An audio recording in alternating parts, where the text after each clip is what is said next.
Picture this. You are a 12-year-old girl. You're standing in the dusty, dimly lit halls of the Museum of Ancient Indian Art and Culture, Atlanta. Right, just a very normal setting for a kid. Exactly. It's a Monday afternoon, a time of day the narrative actually calls the almost but not quite time. I love that phrasing. Yeah, it's that liminal space where the sun is setting, the shadows are stretching, and reality feels just, a little bit porous, but you aren't focused on the cosmic atmosphere at all. No, of course not. You're 12. Right. You are focused on the three wealthy, incredibly snobby kids cornering you. They have their smartphones out, the red recording lights are blinking. The ultimate modern terror. Truly. They're demanding you admit that you are a pathological liar, and they're threatening to post the video online and essentially end your social life before it even begins. So, backed into a corner, completely terrified of social annihilation, you make a choice. A very bad choice. A terrible choice. You reach out, you light a cursed ancient clay lamp just to prove them wrong.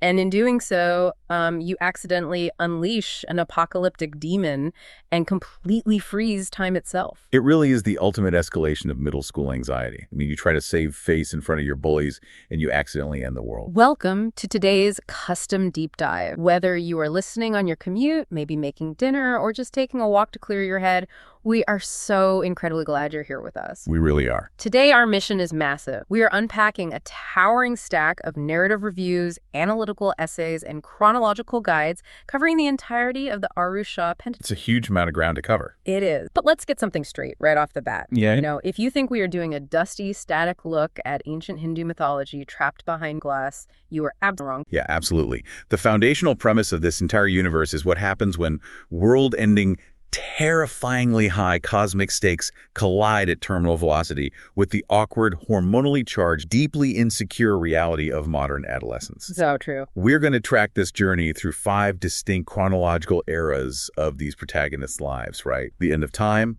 the Song of Death, the Tree of Wishes, the City of Gold, and finally, the Nectar of Immortality. But we aren't just reading a table of contents today, are we? Not at all. We are exploring a profound philosophical question. Which is really, how do we shed our psychological armor? Because this is not a standard chosen one narrative where a hero picks up a glowing sword and suddenly becomes flawless. Right, because it's not that simple. It is a masterclass in emotional. It's about how the very tools we use to protect ourselves when we are vulnerable, our lies, our ego, our literal physical weapons, and even our completely justified righteous anger, how all of those defenses must eventually be abandoned if we want to discover what true enduring power acts. And that journey of shedding armor, it really has to start with the thickest armor of all, which is fabrication. We need to look closely at our protagonist, Aru Shah. Yeah, let's talk about Aru. When we meet her, she isn't wielding a celestial weapon. She is a 12-year-old girl wearing Spider-Man pajamas, living inside a museum, while her mother, who is his brilliant archaeologist, is constantly traveling the globe. Just totally absent. Exactly. And Aru is attending the Augustus Day School, this elite, hyper-wealthy private academy where her peers get dropped off in luxury cars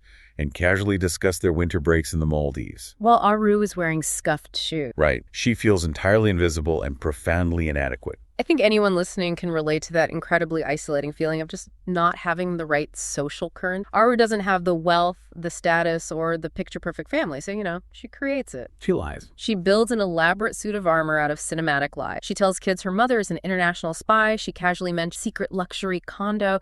And honestly, the psychology of this is fascinating. It really is. She isn't a malicious deceiver. She is a desperately lonely kid who literally does her math homework sitting underneath a giant stone elephant statue she's named Steve the Elephant. I love that. Me too. She is bending reality to bridge a massive, painful social gap. But it's a very fragile coping mechanism. Yeah. And it manifests in these brilliantly absurd ways. Consider how she handles her primary bully, this girl named Carol Yang. Oh my gosh. Aru doesn't resort to physical confrontation. She decides to, quote unquote, curse Carol. But, Aru doesn't actually know any dark magic. Obviously not. So she prints out a piece of paper, burns the edges on the kitchen stove to make it look ancient and sinister, marches up to Carol in front of the whole school, and dramatically shouts her curse. I love this detail so much because the words she is shouting with such intense, terrifying conviction are literally just the names of dishes from a Gujarati takeout menu. It's so funny. She is cursing a bully with a list of appetizers. It's objectively hilarious, but underneath the humor, it is pure survival. She is using narrative and performance to... But reality eventually demands a toll for that kind of armor, which leads us back to that Monday afternoon. Aru is backed into a corner in front of the Dia of Parata. That dusty clay lamp. Right, the one she falsely claimed will release the sleeper, the demon who will awaken the Lord of Destruction. Confronted by the immediate, visceral threat of a viral middle school video, she lights it. And everything goes wrong. The sleeker is released. Her mother, her bullies, the entire world is frozen in time. And right here we hit the supreme irony of the inciting incident. In a universe governed by ancient myth, where belief and narrative literally dictate reality, a storyteller who bends the truth is paradoxically the absolute most qualified person to navigate a cosmic crisis. It's so poetic. Her fatal flaw, her overactive fabric-weaving imagination, is the exact mechanism that makes her capable of understanding a mythological world. And she isn't just a random kid who messed up. She discovers she is a reincarnated Pandava. The legendary demigod brothers from the ancient Mahabharata epic have been reincarnated into modern teenage girls to save the world. Which is a huge burden. Massive. And soon after the freeze, she finds her soul sister, Minnie. And Minnie is just a brilliant foil to Aru. If Aru survives through imagination and reckless storytelling, Minnie survives through hyperfixation on objective, terrifying facts. Minnie. She is a hypochondriac clutching an EpiPen, quoting mortality statistics about the bubonic plague whenever she gets anxious. And we can't forget their guide through all of this. To navigate this crisis, they are assigned a mentor named Boo. Oh, Boo! But Boo isn't a majestic, glowing spirit.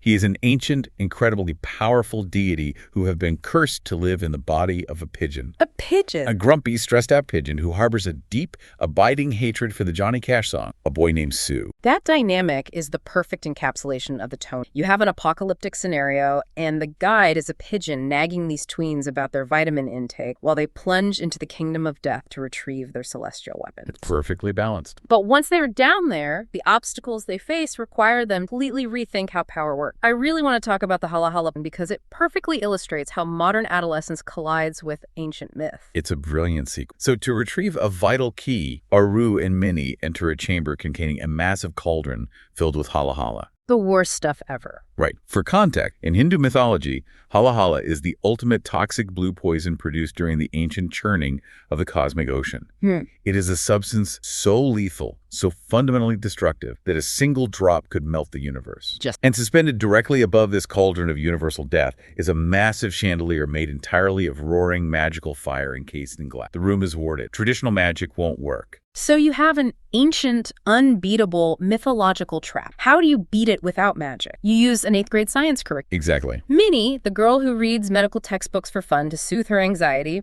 looks at the setup and realizes this isn't a magical puzzle, it's a thermodynamics problem. She sees right through it. Yeah.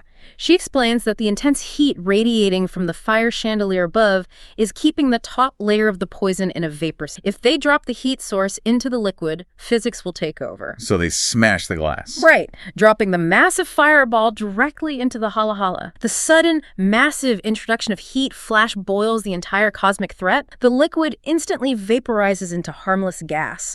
They literally defeat a universe-ending mythological threat with a middle school science fair project. It is a phenomenal subversion of the genre. They aren't overpowering the ancient world, they are outthinking it using the mundane tools of modern education. It's so smart. But the Kingdom of Death isn't just about clever physics puzzles. It aggressively forces them to confront severe psychological horrors. And this brings us to the Bridge of Forgetting, guarded by King Shukra. The psychological weight of the scene is just staggering. Set the stage for us here. Okay, so Aru and Minnie need to cross a massive, bottomless chasm. Guarding the invisible bridge is King Shukra, a man standing in a relentless blizzard where the snowflakes are actually formed from stolen, crystallized memories. Which is horrifying. Truly. Shukra himself is surrounded by dozens of floating mirrors. He is compelled to tell them his back. He was once an ugly, deformed, but deeply just and kind king. His wife loved him so purely that her love magically transformed him into a breathtakingly handsome. Sounds nice at first. Right. But that physical beauty became a rot in his soul. He became a raging narcissist. He demanded absolute adoration, and in a fit of vanity and blind anger, when his wife failed to recognize the corrupted monster he'd become on the inside, he murdered her. Unbelievable, and his penance is horrific. He is tasked with guarding this bridge, and those floating mirrors force him to endlessly, eternally look at his own handsome face, the exact face that killed the woman he loved. It is eternal, self-imposed psychological torture. And to cross his bridge, the snow demands a toll. The The girls must sacrifice their own core memories, allowing them to crystallize into a solid path across the chasm. They have to give up pieces of themselves. Yeah, Aru starts losing fundamental pieces of herself. She loses the memory of the taste of chocolate. She loses a deeply comforting, visceral memory of being snowed in with her mother, feeling safe, and she quickly realizes the math trap. If they give up enough memories to actually reach the other side, they will arrive as blanks. They won't know who they are or why they are fighting. Which forces Aru into a corner, so she takes drastic, violent action. She uses a magical water pendant and hurls it, shattering all of King Shukra's mirrors simultaneously. And what happens when the mirrors break is deeply unsettling. Yeah, it really is. Without the mirrors to focus his penance, the memory snow descends on him violently. It strips away centuries of this man's agonizing, powerful memories of his wife and his crime. Because his memories of grief and guilt are so vast, they instantly freeze into a massive, solid, permanent bridge across the chasm. So Aru and Minnie can cross freely. Right. But I really need to pause and challenge the text here, because I look at this action and I am deeply uncomfortable with our supposed hero. How so? What bothers you about it? Well, Aru just violently stripped a grieving, traumatized man of his bodily autonomy and his mind. She destroyed his only remaining connection to the wife he murdered. She erased his identity, his penance, and his entire internal world purely to build a convenient bridge for her own quest. It's a dark moment. Minnie is visibly horrified by this in the text, so I have to ask you, is Aru actually the villain in this moment? Do the apocalyptic ends justify these incredibly ruthless... That is the exact tension the narrative wants you to feel. You are supposed to be uncomfortable, because the mechanics of karma in this universe are immediate and unforgiving. So she doesn't just get away with it. No,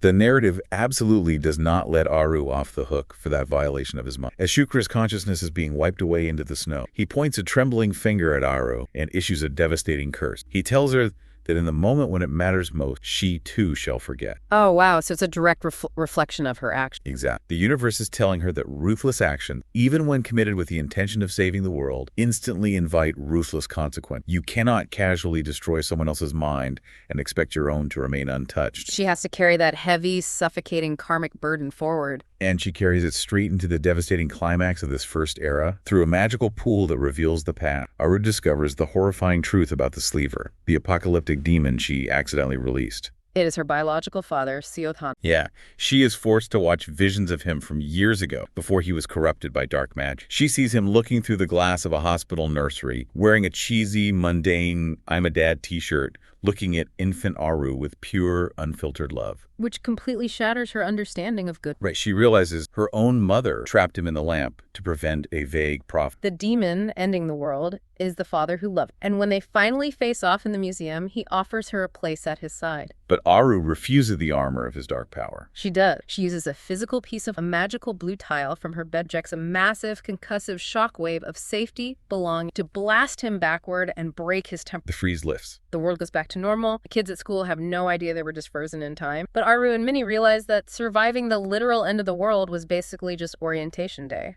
Yeah, the real challenge is just start. Because now they have to navigate something much worse than the celestial bureau. Which transitions us seamlessly into the second era of their journey. A universe where the divine system is as absurd, petty, and frustratingly slow as any human government. Seriously, the worst. The celestial bow and arrow of Kamadeva, the god of love, have been stolen, and the fallout is terrifying. Without those weapons regulating the flow of human connection, the heartless are rising. And the heartless are such a visceral concept. These aren't zombies or ghosts. They are living, breathing human beings who have had their capacity for connection, empathy, and love surgically extracted by dark magic. They are hollow shells acting entirely on self-interest. And Aru and the Pandavas, who have now been joined by a new reincarnated sister, Bryn, are framed for the theft of weapons. To clear their names, they are forced to engage with the celestial legal system. They go to the Department of Mini-Vows, which operates exactly like a magical department of motor vehicles. Yes. Oh, it's so relatable. They pull a little numbered paper ticket from a dispenser,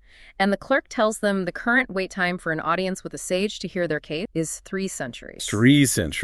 They have a matter of days to stop the heartless from taking over the human realm, and they are stuck in a sterile waiting room holding ticket number 4000. It grounds the high fantasy in such a deeply relatable, mundane frustration. It forces them to bypass the bureaucracy entirely, To clear their names and find the real thief, they have to track down the stolen weapons manually, which leads to some incredibly bizarre, highly tactical combat scenarios. I have to bring up the crab fight because it is the perfect example of how this series handles combat. They need information from a creature, and they end up fighting a submarine-sized blue crab in a low-gravity underwater sandpit. As one does. Right. And the text makes it clear that physical attacks are mathematically impossible. The density of the water combined with the crab's incredibly thick magical armor means blunt force won't even scratch it. So they pivot to psychological warfare. Exactly. They realize this giant, terrifying monster has intense psychological vulnerability. Specifically, it has massive mommy, and it harbors a deep, furious resentment toward animated movies that use Caribbean stereotypes for crab characters. It feels culturally marginalized and misunderstood by Hollywood. Which is wild. So the kids start hurling highly specific, deeply personal, psychological insults at it regarding its mother and its cultural representation. They roast this crab until it gets so furious, so blindingly angry,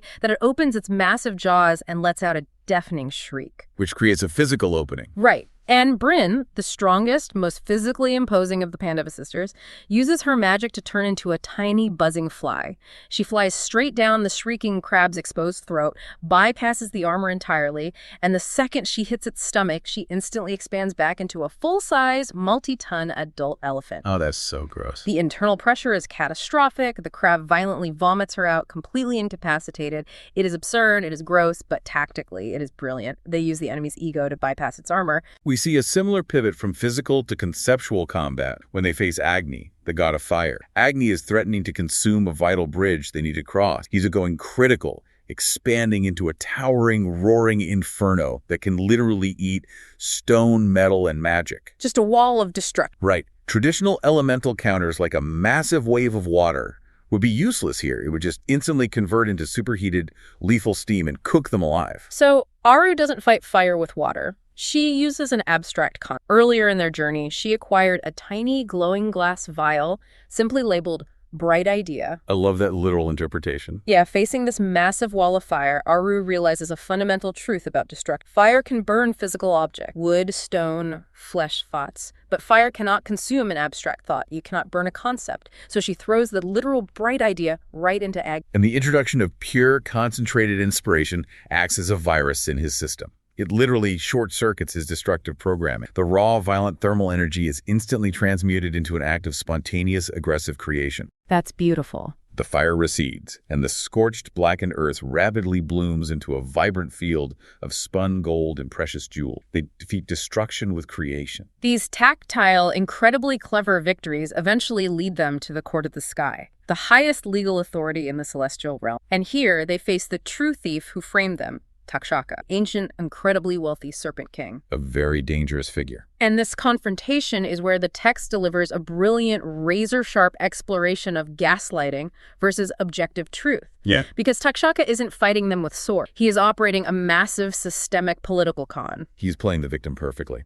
Takshaka has stolen a specific artifact from Queen Ulupi, her heart jewel. But the jewel isn't just a pretty necklace, right? Precisely. In this universe, the jewel is the physical, magical manifestation of her intuition. It is her internal alarms. By stealing it, Takshaka surgically extracted her innate ability to detect falsehoods. He literally removed the victim's biological ability to perceive reality accurately. Because she can no longer sense his deceit, he is able to rewrite reality in front of the entire Celestial Council. He paints himself as the wounded party and frames the children as reckless terrorists. Think about this for a second if you're listening. Think about how modern political spin, misinformation, and toxic relationships operate today. We live in a world where gaslighting is practically a currency. Absolutely. Where people will look you in the eye and tell you that the sky is green and do it with such confidence that you start to doubt your own sanity. Takshaka is employing ancient, systemic deception. So, how do a bunch of teenagers defeat a god-tier gaslighter who has the entire legal system fooled? They don't use a magical spell to break his hold? No. Aiden, the group's fiercely protective photographer, casually pulls out his smartphone.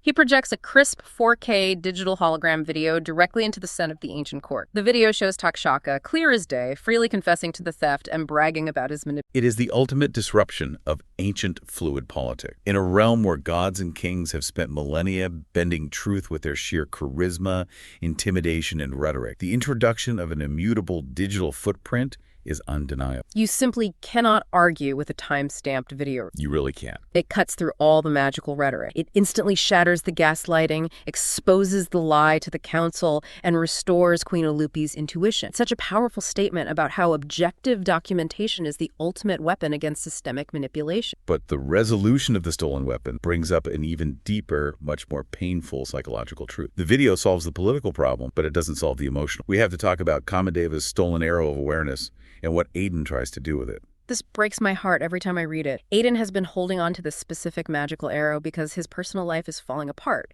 His parents are going through an incredibly bitter, painful divorce. He feels helpless, watching his family fracture. It's awful for him. So he views this magical arrow of love and awareness as a tactical, immediate solution to fix his broken family. His plan is to literally shoot his own mother with it, believing the magic will force her to remember her love for his father and magically repair the marriage. It is a desperate, deeply childish impulse rooted in very mature, profound pain. He thinks he can use magic to override human free will and enforce the family structure he desires. But that's not... No, the universe's mechanics subvert his expectation entirely. The magic of the arrow doesn't work that way. When he finally releases the arrow in a moment of desperation, it strikes his mother right as she happens to be looking into a mirror. And the result is not what Aiden wanted at all. She doesn't suddenly pine for her ex-husband. She doesn't rush into his arms.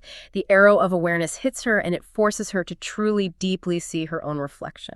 It strips away all the guilt, the exhaustion, and the marital failure, and forces her to remember her own glory, her own agency, and her inherent worth, completely independent of her failing marriage. The text is forcefully arguing here that romantic love or familial obligation cannot cure personal despair. The universe mandates that self-love is the absolute foundational prerequisite for any other form of connection. That's a huge lesson. A magical arrow cannot glue a broken marriage together if the individuals inside that marriage feel worthless and hollow. She has to remember her own value before she can ever offer value to another relationship. It is a quiet, devastatingly beautiful internal victory for her, even if it crushes Aiden's hopes of a magical fit. So having utilized objective truth to save themselves from the court and self-love to begin healing their personal wounds, you would think our heroes are finally on solid ground. You'd think the adults in the room, the gods, would recognize their value. You would be wrong. Very wrong. Because they are violently thrust into the third era of their journey, where the supposed good guys,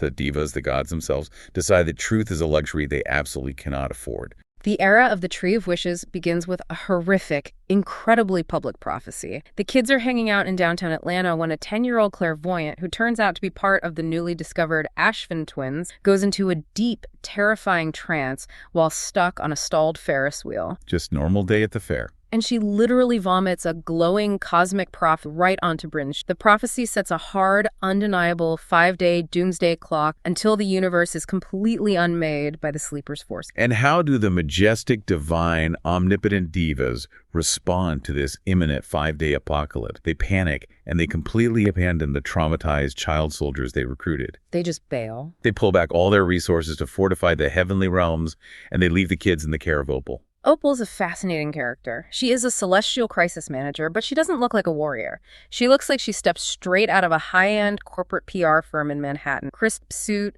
clipboard, flawless. Opal's primary concern isn't military strategy. It is optics. The heavens are panicking, so Opal forces these terrified, exhausted children to pause their apocalypse prep to take behind-the-scenes selfies. Selfies during the apocalypse. She wants to curate a public narrative of hope for the celestial Instagram feeds. She explicitly tells the children that the general public doesn't need exactitude or facts.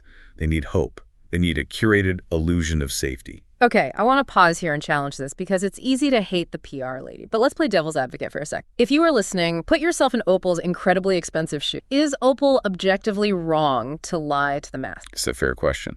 Think about the logistics of a cosmic war. If the absolute terrifying truth gets out, that the world ends in 5 days and the gods have no plan, it causes a systemic, multiverse-wide panic. Supply chains for magical weapons break down. Infrastructure collapses. People riot. The world burns faster. And the sleeper wins before a single sword is even swung. Isn't curating reality manufacturing a lie of hope, like hiring a publicist for an incoming meteor strike, just a grim utilitarian necessity of leadership?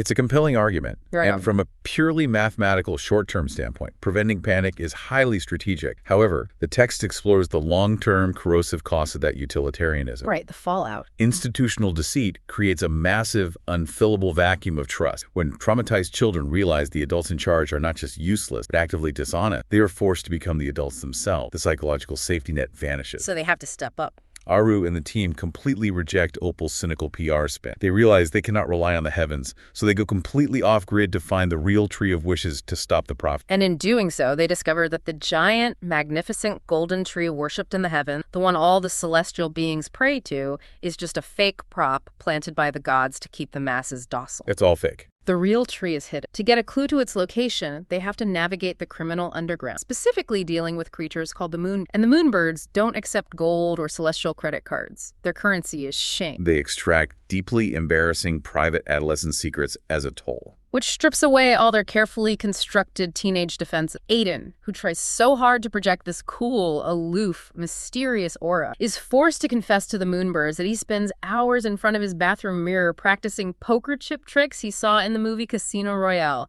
even though he literally doesn't know how to play poker. It's so painfully relatable, it breaks his cool facade instantly, but it gets them the clue, which leads to a sequence that juxtaposes the cosmic with the mundane in the most absurd, hilarious way possible. Oh, this part is wild. They travel to a mirrored lunar palace, and Rudy, the incredibly frivolous, fashion-obsessed Naga prince who has joined their crew, makes a tiny mistake. He casually flicks a bug off his sleeve. A completely normal reflex. But he flicks it directly onto the face of the sleeping planet Shani. Shani is the deity of Saturn, a cosmic entity so powerful that his near gaze causes solar eclipse. Oops. So Shani wakes up, panicked by the feeling of a bug on his face, and his eyes shoot out extinction-level, continent-melting lasers in all directions, rapidly turning the beautiful marble lunar palace into molten slag. They just have to run. The kids are running for their lives, dodging lasers that could end civilizations, and they dive through a portal of dawn to escape. And where does this grand cosmic portal spit them out?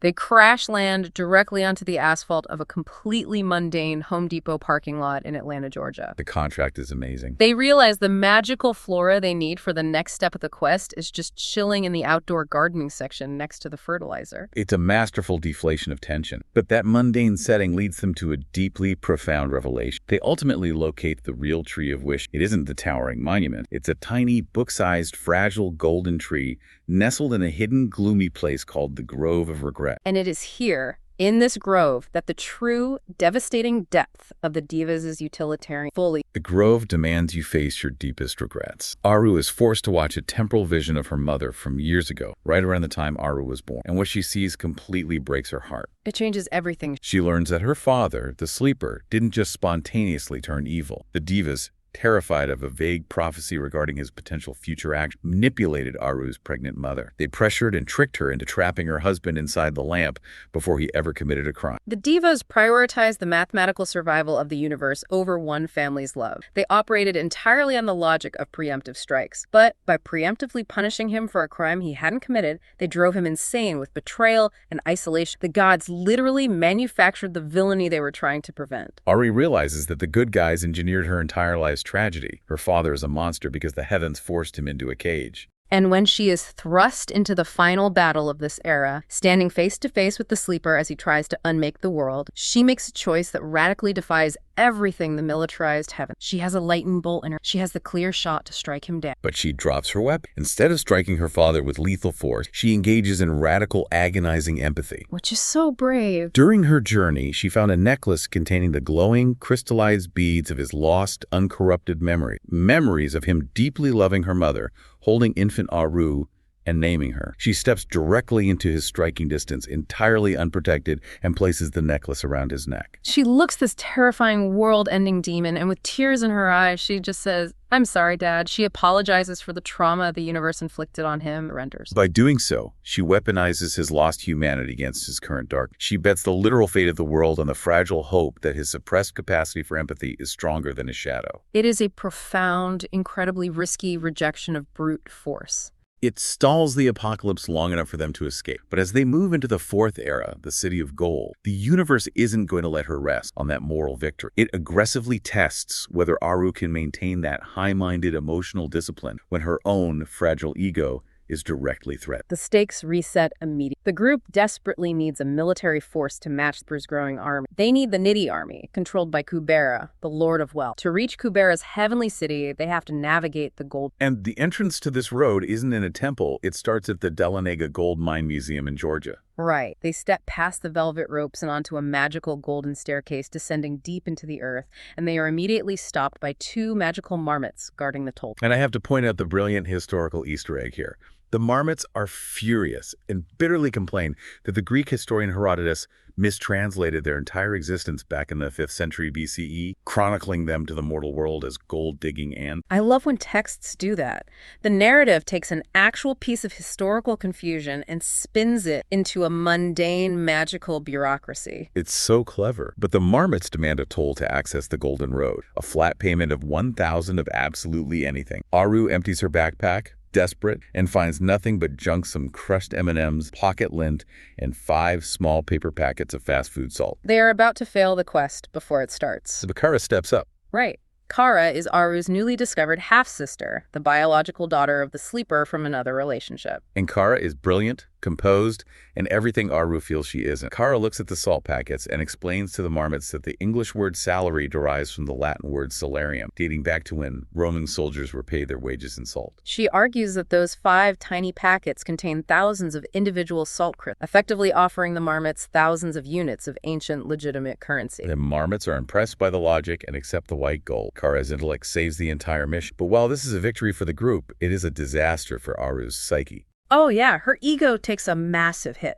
It immediately establishes Kara's undeniable value to the team, which acts as a powerful catalyst for Aru's massive toxic insecurity. Aru suddenly feels replaced. She feels threatened by Kara's perfection. But before Aru can even process this jealousy, the marmot delivers a chilling, unprompted warning about the true nature of the wealth they are seeking. The marmot points to a shimmering ghost window in the air, depicting a horrific historical betrayal. The narrative explicitly, unflinchingly links the magical Dahlonega gold they are standing on historical atrocity of the Georgia gold rush. It's a heavy moment. It really is. It shows how white settlers and the government used systemic, brutal violence to displace First Nations people specifically to steal their gold. It is a stark, completely impartial analysis of the economics of trauma. The text is aggressively asserting to the reader that wealth cannot be uncoupled from the history of how it was acquired. Gold is inherently heavy with the ghosts of the past, the blood of the displaced, and the trauma of the marginalized. The narrative completely shatters the illusion of shiny treasure. There is no such thing as neutral power. And that heavy, suffocating weight of the past perfectly mirrors the heavy, toxic weight of Aru's ego in the very next trap they face. They enter a sealed chamber with 2 giant, menacing mongoose statues. Oh, this trap is so intense. Each statue is holding a sphere in its mouth. One sphere looks like gleaming, solid gold. The other looks like dull, heavy, worthless lead. The puzzle is obvious. Pick the right sphere to open the door. Minnie uses a magical compact mirror that reveals hidden truths, and the mirror shows that the shiny gold sphere is a fake, but the dull lead sphere is secretly solid gold inside. So, logically, mathematically, the lead one. But Kara, tapping into a deep, inexplicable intuition, suddenly begs them not to touch the lead sphere. She has no logical proof, she just feels a profound sense of dread. And Aru, who is completely consumed by jealousy, terror, and the paranoid belief that her friends are starting to prefer Kara over her, completely snaps. She projects all her internal insecurity outward. Yes, she accuses Kara of being a spy for the sleeper, trying to sabotage them. Aru completely ignores the intuition, flies up on her magical boots, and aggressively dunks the heavy lead sphere into the tussle basket, purely out of spite to prove she is the leader. And her spite triggers a horrific trap. The stone floor instantly collapses beneath them and they plunge into a dark pit. But they don't land on spikes. They land in a suffocating, shifting quicksand made entirely of millions of heavy golds. The more they struggle, the faster they sink. They are literally physically being buried alive by the manifestation of Aru's pride and the heavy weight of wealth. Brute force magic fails them completely here. You cannot punch your way out of a fluid trap. The trap is entirely psychological. Aru's intense distrust caused the disaster, and the only mechanism for escape is profound emotional vulnerability. As they sink, Kara calmly outlines a synchronized escape plan. And Aru, buried up to her neck in cold metal, has to swallow her bitter pride. She has to actively, consciously choose to trust the sister she just verbally belittled. Only through complete synchronized trust, abandoning their egos, do they manage to blast out of the coin pit before they suffocate. They survive the pit, but the universe gives them absolutely no time to recover. They stumble out of the trap and directly into Kishkinda. This is a hidden subterranean kingdom of Vanara's magical monkey people from ancient epics who haven't interacted with humans in thousands of years. And the Vanara's immediate response to seeing teenagers is to put them on trial for their lives. It is a surreal, farcical scene. The kids are assigned a defense lawyer wearing a suit made entirely of banana leaves, and they are marched toward a lethal guillotine that is cheerfully decorated with pink carnation. It is deeply absurd, but it perfectly illustrates a crucial psychological concept, the architecture of anger. The Vanaras aren't naturally evil. They are holding on to an ancient, calcified grudge. Thousands of years ago, the human god King Rama utilized their strength to build a massive bridge for his war, and then, once the war was won, he discarded them and assassinated their... In response, the Vanaras walled themselves off from the entire world. They have spent millennia nurturing a grievance that has become entirely performative and stagnant. Their entire culture is built around hating humans. Queen Tara, the leader of the Vanaras, eventually halts the execution, but she flatly refuses to help them fight the sleeper. She shares her deep trauma through a misty magical mirror, showing the kids exactly how King Rama cowardly assassinated her husband. And Tara looks at Aru, recognizing the teenager's fury at the heavens, and delivers a devastating line. She tells Aru, if you fight with poison in your heart, you will lose sight of what it is you are fighting. Queen Tara is acting as a polished mirror for Aru's own furious, self-justified anger at the adults who betrayed. What's fascinating here is that the text is explicitly not saying that anger is invalid. Tara's anger was completely natural, justified response to horrific injustice, but the narrative draws a line. When your anger is codified into your very identity, when it literally becomes the walls of your city, it ceases to protect. It isolates you and prevents you from growing. To leave Kishkinda, the group has to cross a magical ocean that refuses to let anyone pass due to its own ancient churning grudge. Bryn, frustrated by the delay, tries to simply punch her way through by flying aggressively over the water. Which is a mistake. And the sea literally forms a massive, solid, giant fist of water and violently punches her out of the sky. The lesson is clear. You cannot brute force a boundary of trauma. So Aru realizes she has to reflect the boundary, not fight it. Yeah. She borrows Queen Tara's mirror, holds it out over the churning water, and lets the angry ocean look at its own raging reflection. Then they weave a raft out of reflective silk. By acknowledging the ocean's state instead of fighting it, the ocean accepts its own reflection, calms down, and allows them to glide water. Which brings them, finally, to the celestial city of Lanka. They stand before Kubera, the Lord of Wealth, ready to demand the needy arm. But Kubera doesn't test their swordsmanship. He deals exclusively in psychological warfare. Before he even outlines the rules of his trials, he ruthlessly shatters their morale. He projects a crystal-clear magical memory, showing their beloved mentor, the pigeon Boo, the closest thing they have to a surrogate father, secretly negotiating with the sleeper. In the vision, Boo explicitly calls the children weak and refers to them as a failed experiment. Hearing those specific words in their mentor's own voice completely rips out the foundational floorboards of their self-worth. They are completely, utterly emotionally shattered. They feel entirely alone. And Kubera doesn't give them a moment. He snaps his fingers and drops them immediately into 3 brutal, inescapable trials. The trial of heart, the trial of might, the trial of sight.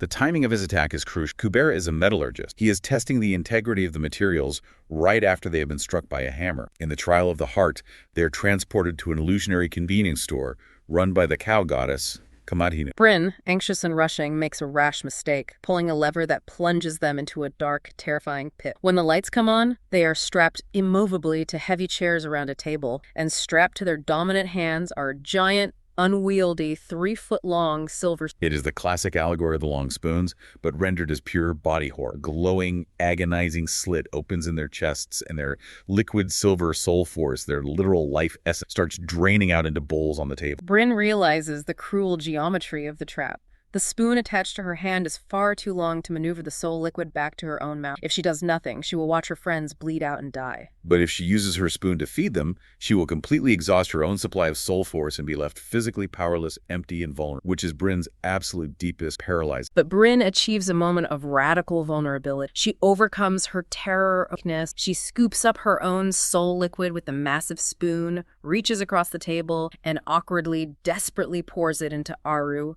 Minnie, and Kara. She empties every single drop of her own essence to save, completely discarding her thick armor of self-reliance. And because she proves that true abundance is rooted in selfless sacrifice rather than hoarding power, the illusion instantly shatters, and they pass the trial of the heart. And immediately they are thrust into the trial of might. And if you were listening, I want you to pay close attention to this trap because it is incredibly relevant to how we live today. Oh, definitely. They enter a stark, featureless cement chamber. In the center is a glowing blue lotus flower emitting a thick smoke known as... The text describes the scent of this as smelling exactly like the biting. When Aru breathes it in, her darkest, most resentful thoughts coalesce, and the smoke physically manifests an evil, shadowy clone of herself, forged entirely from her own vengeful impulse. The clone is a perfect reflection of her combat skills. It knows all of Aru's moves before she makes them, and it constantly taunts her with her darkest insecurities, throwing her failures in her face. It is an inescapable, agonizing physical and mental stalemate. I always compare this specific chamber to the modern habit of doom scroll. Think about it. You're online, you see a comment that makes you furious, and you type out that perfect, biting, devastating comeback. Hitting send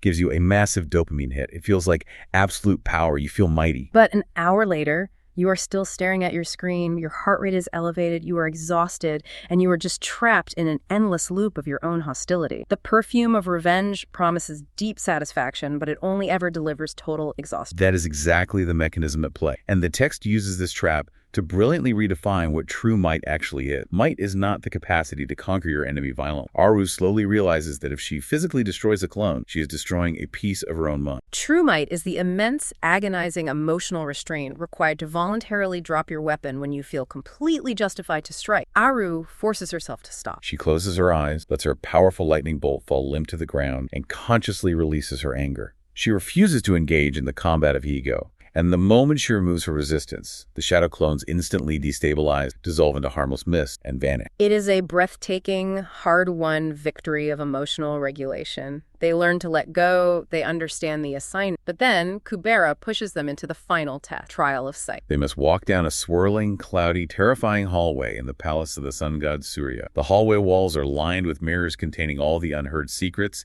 painful truths, and dark prophecies of the entire universe. A shadow goddess acts as their guide and gives them one explicit, inviolable, keep your hands to yourself, keep walking, and whatever you do, not... It is a pure psychological test of discipline. Do they have the emotional restraint to ignore forbidden knowledge when it calls to them? And Aru completely fails. She hears her own name whispered from the glass. She breaks discipline, turns her head, and looks directly into a mirror. Inside, she sees a terrifying, hyper-realistic illusion of her missing mother, trapped in darkness, screaming in agony and begging Aru for help. In that split second, all of Aru's newly learned philosophies of emotional restraint completely vanish. She doesn't take a breath. She doesn't pause. She's consumed by primal panic. She swings her lightning spear with full force to smash the glass and save the illusion. Aiden, seeing what she is about to do, throws himself in front of her, trying to physically block her, screaming that it's just a trick. But Aru is entirely blinded by her desperate, terrifying attachment. She strikes with uncontrolled, frantic force. Her weapon shatters Aiden's defensive magical web and violently throws his body directly backward into an ancient, fragile pillar constructed of dark prophecy. The pillar cracks wide open. A dark, smoky ribbon snakes out of the fissure, latches onto Aiden's chest, and burns a lethal prophecy directly into his soul, whispering, "Beware, the girl..." It is so incredibly frustrating. Aru literally just achieved a state of emotional nirvana by dropping her weapon in the previous room. And 10 minutes later, she immediately regresses and causes a catastrophe. But honestly, it is so true to life. It proves that emotional regulation is a daily, grueling practice, not a permanent achievement or a merit badge you earn once. Deep, primal love and fear for family will bypass all our carefully constructed philosophy. And because of her catastrophic failure of the shadow goddess drops the floor out from under them, sending them into a terrifying freefall into the final book. Which brings us to the final era, the nectar of immortality. Up until now, no matter how bad things got, Aru and her sisters always had their magic to fall back on. But now, the universe violently strips away the very tools that define Kara, Aru's half-sister, makes a devastating choice to actively betray the group to save her father, the Sleeper. During the betrayal, she uses dark magic to completely shatter their celestial weapon. Aru loses her lightning bolt. Bryn loses her wind. Minnie loses her death wand. The physical manifestations of their power are turned to dust. They survive the betrayal and arrive at the labyrinth hidden beneath Atlanta, where the nectar of immortality is secured. But they are completely locked out. The magical barrier surrounding the labyrinth refuses to budge because the universe's security system only recognizes the divine signature of their weapons. Without the weapons, the barrier registers them as ordinary, powerless human teenager. They are effectively demoted by the cosmos. And this demotion forces a mass paralyzing identity crisis. Minnie, the logical one, openly weeps outside the barrier, saying, "Without my wand, They are all suffering from profound identity foreclosure.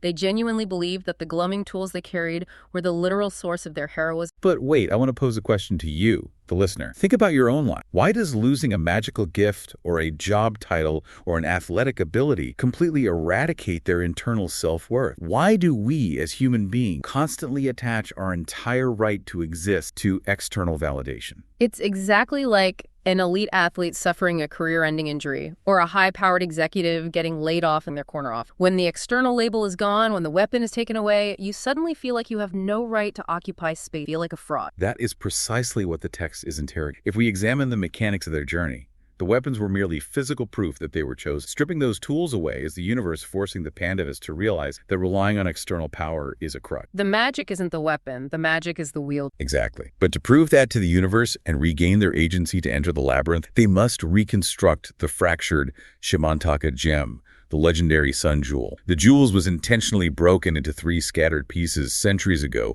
because ancient humans lacked the emotional restraint to handle its immense power without corrupting themselves. The quest to rebuild this jewel is absolutely wild and spans multiple realms. To contact Ag, the fire god, for a clue to the first piece, they need a source of sacred. They are out of options, so they turn invisible and literally crash a lavish, incredibly expensive, winter wonderland-themed Hindu hotel wedding in downtown. Aru creeps up to the ceremonial altar while the couple is taking their vows.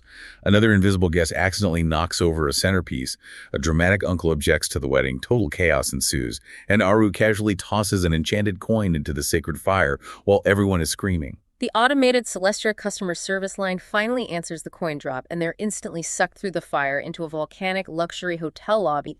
It perfectly balances the high stakes with mundane absurdity. But Agni refuses to just hand them new power. He forces Aru to experience a vivid historical vision of King Sheep, a legendary monarch who literally sliced off pieces of his own flesh to weigh on a scale to protect a small pigeon from a starving hawk, ultimately offering his entire body to balance. Agni explains that the universe's true tests of worth are entirely. They measure what you are willing to sacrifice when absolutely no one is watching, not how hard you soared. He gives them the first piece, but leaves Aru with a paralyzing moral question. When she eventually regains her immense power, will she use it to execute her own father and her sister Kara? They take that heavy question and descend Tala, the dark underground realm of the serpent, to retrieve the second. They enter a vast treasure, but it is guarded by the Vishakanyas, the legendary venom. These women are terrifying. They exhale a lethal silver fog that instantly knocks Minnie unconscious before a fight even begins. Without their weapons, the Pandavas are biologically and physically incapable of fighting these assassins. It is a guaranteed loss. But Aru doesn't look at them as monsters to be slain. She observes her environment. She notices that these lethal assassins are gently, almost reverent, cradling ancient jewels that hold the suppressed, tragic stories of discarded historical. Aru realizes the horrific truth of the Vishakanya. These maidens were once ordinary human women, forced into royal harems centuries ago. Ancient kings systematically fed them trace amounts of poison over years until their very breath became lethal, turning them into living weapons. And when the kings were done using them for assassinations, they discarded them into the dark. Aru doesn't raise her fist. She validates their trauma. She looks at these terrifying women, asks them for their true history, and vows to remember their names and their suffering. She completely disarms a room full of elite assassins simply by treating them as victims who deserve to be heard and respected rather than monsters standing in her way. Empathy, unarmored and unprotected, is her ultimate weapon. And immediately after this, when the massive, world-ending serpent king Vasuki wakes up and threatens to crush them, Rudy the Naga Prince steps up. He saves them not by hoarding gems or casting spells, but by pulling out his guitar and playing wild, chaotic, deeply authentic music that resonates so perfectly with the serpent's soul that the world-ending snake literally closes its eyes and bops its head, allowing them to take the gem. It's all about connection over conquest. Finally, they must retrieve the third and final piece of the jewel from Jambavan, the ancient, incredibly proud bear king who lives at the freezing edge of the world. Jambavan is pure, unadulterated toxic masculinity. He only respects physical dominance. He completely dismisses Bryn because she no longer carries her massive wind mace, and explicitly because she is just a girl. Infuriated, Bryn challenges this massive, magically enhanced, multi-ton bear to a physical wrestling match. Jambavan laughs, accepts, and immediately rests his massive crushing weight directly onto Bryn's shoulders, fully expecting to snap her spine and crush her into the dirt. But Bryn remembers the lesson of the hala hala poison. She uses physics and psychology. At the exact millisecond, her knees are about to buckle and she is about to collapse under his weight. She doesn't push back with brute strength. Instead, she uses her innate magic to shapeshift into a 1-ounce tiny blue chickadee. By completely, instantly removing her physical resistance, Jamaven's own massive ego, his weight, and his forward momentum cause him to pitch forward and topple face first into the dirt, defeating. Her self-actualization in that moment is so profound, so completely uncoupled from the need for external weapons, that the cosmos responds to her internal. Her celestial wind mace physically materializes out of thin air back into her hand. She realizes and proves to the universe that she is so much more than the heavy fight. Having regained their internal worth, they assemble the 3 pieces of the sun jewel. They climb an impossible set of sheer white stone stairs that rest on the backs of majestic, world-bearing space elephants, and they fall through a glowing portal into the final stage before the lab. And the final stage, brilliantly, an apocalyptic talent. The universes and entities from across the multiverse, demons, spirits, minor gods, are waiting in an endless, chaotic line to perform on a cosmic stage as reality. The Yaksa bouncer at the door explains the psychology of the crowd to them. Some beings are dancing out of desperate, clinging hope, seeking the joy and recognition they were denied in their normal lives. Others are dancing out of pure, destructive nihilism, throwing one massive, chaotic final party before the sleeper erases reality forever. It is the ultimate expression of how different souls process the end of the world. To reach the labyrinth portal floating high above the stage, the kids have to win the talent show and harness the energy of the crowd. Aiden uses a rare magical note he acquired to summon his estranged grandmother, the immortal Apsara Manaka, to dance with them. And here, in the middle of the apocalypse, Aiden resolves generations of deep familial trauma. He finally understands that his grandmother's icy, judgmental exterior wasn't born of elitism. It was a heavy, necessary shield she built to survive the agonizing, immortal grief of watching her mortal children age, wither, and die over centuries while she remained young. By offering her genuine empathy instead of resentment, Aiden secures her blessing and her power. They form a divinely powered cosmic band, their music fueled by healing and connect. They rock the apocalypse, blow the roof off the venue, and fly up into the labyrinth, finally ready to face the sleeper. And that, my friend, brings us to the grand synthesis of this monumental 5-book arc. If we look at the totality of what we've discussed today, the Aru Shah series isn't actually about teenagers fighting demons with glowing maces. The demons are just metaphors. The series is about discovering the hard, painful truth that brute force always, inevitably fails when it crashes against a wall of trauma. True power isn't about how hard you can strike. True power is having the immense, agonizing, emotional restraint to drop your weapon when you are attacked. It's about looking at the monsters in your life, whether that's an ancient serpent, a toxic bully, or a failing parent, and validating the pain that made them monstrous. It is recognizing that our internal fundamental worth as human beings isn't tied to the magical tools we hold, the job titles on our resumes, or the wealth we accumulate. Absolutely. So as we wrap up this deep dive, I want to turn this directly over to you, the listener. I want you to think about your own heartless. When you are feeling hollowed out, when imposter syndrome strikes and the shadows of inadequacy creep in at 2 a.m., what is your strategy? Do you use objective proof, like Aiden's undeniable 4K video, to silence the internal gaslighting of your own brain? Do you rely on the fierce, unconditional loyalty of your chosen family to pull you out of the quicksand? Or do you just need to put on a ridiculously aggressive, chaotic pop playlist to drown out the noise of the ancient venomous serpents hissing in your head? Identifying and owning those personal strategies is precisely how we protect our own capacity for empathy and connection in a modern world that is constantly, relentlessly trying to extract. I want to leave you with one final, lingering thought to mull over long after you take your headphones off today. I want you to think back to those impossible cosmic stairs resting on the back. Along those stairs were spinning doors of perception that actively fed on the subconscious fears of anyone. If you were forced to walk past those doors, what hyper-specific, mundane memory of fear or trauma like Minnie's terrifying door leading to a rotting basement freezer would physically manifest for you? What is your ghost? And more importantly, if you were standing there, completely stripped of your armor, without a single magical weapon or title to protect, would you have the profound, quiet, internal discipline to simply walk past your trauma without opening the door?